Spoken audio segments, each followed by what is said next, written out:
Bonjour Hélène Noespen et Nicolas Goyard, ce sont les deux récents champions du monde d'IQ Foil.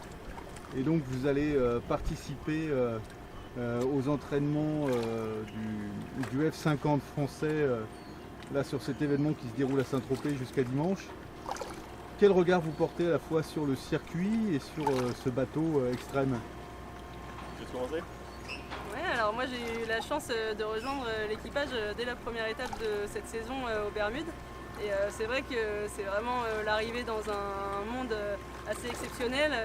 Aux Bermudes, on était sur le site d'une ancienne Coupe de l'América où quasiment tous les navigants et aussi les techniciens avaient passé beaucoup de temps pour préparer la coupe. Et c'est vrai qu'il y a plein de belles histoires qui se racontent autour de la Coupe de l'América, autour de tout leur passif de voile, et on se retrouve avec, vraiment entouré qu'avec des champions sur ce circuit, donc c'est vraiment assez exceptionnel.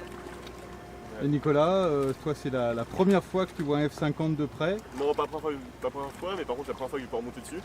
Et vraiment regarder un peu comment ça se passe sur l'eau, comment ça vole, et les vitesses et la stabilité. Ça, j'ai hâte de voir un peu au niveau technologique comment est le bateau. Sur circuit, je pense que c'est top parce que c'est une médiatisation, ça expose un peu plus la voile au grand public, c'est plutôt bien expliqué, ça ouvre le sport et ça permet une certaine accessibilité, c'est impressionnant, ça va vite. Donc tout ça ensemble, et puis surtout au niveau technologique, on arrive à un niveau de performance et d'utilisation qui est ouf, donc c'est beau à voir. Vous êtes tous les deux champions du monde d'IQ Foil. Si vous deviez résumer un petit peu la révolution que représente le foil dans la voile sportive, qu'est-ce que vous diriez? Beaucoup, hein. Ouais, c'est beaucoup. Moi je pense que concernant la planche à voile, déjà ça lui donne vraiment un regain d'attractivité. Un second souffle, ouais. Un second souffle, on voit tous les pratiquants loisirs qui s'y remettent. C'est vrai que c'était un sport plus populaire dans les années 80, nous on n'a pas connu ces périodes-là. Et c'est vrai que voir tous les pratiquants qui ont bonheur à venir naviguer, ça fait vraiment plaisir. Et puis on sent que c'est le tout début d'une nouvelle ère, il y a énormément de progrès encore à faire sur les foils. Et c'est vrai qu'on est tous les deux aussi intéressés énormément par la partie technique, et pouvoir être au cœur de développement comme ça, c'est vraiment génial. Concrètement, c'est ça. Le foil de façon générale n'est pas qu'à planche. Ça permet une nouvelle ouverture.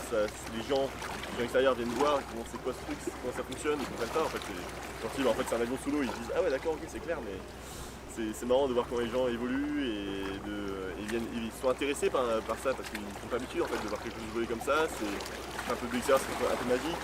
Et en vrai, je pense que Moyen-Âge qui avait parlé avec ça, c'est la sorcellerie quoi, donc c'est cool.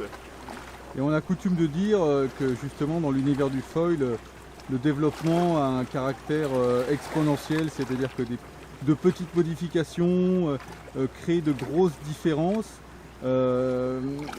Pour en revenir à la planche, est-ce que vous pensez que ce sont des secteurs où on va pouvoir vraiment se développer encore beaucoup le matériel de façon à atteindre des vitesses encore bien plus imposantes? Pour l'instant, vous n'avez pas battu encore le record de vitesse, on va dire de planche classique archimédienne.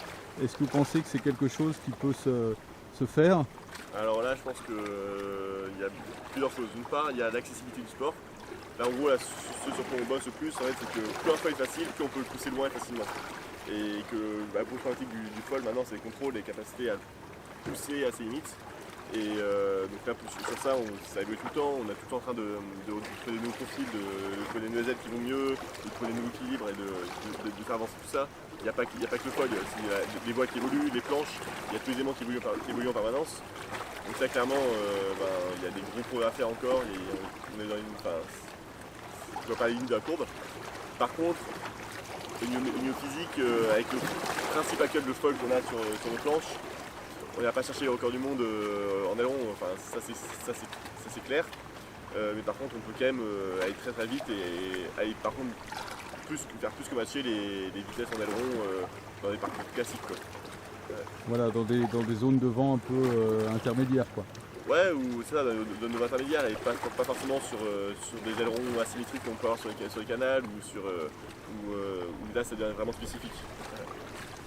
Ok, merci. Bonne navigation à tous les deux et surtout à toi Nicolas qui va découvrir ce support pour la première fois. Merci beaucoup. Merci.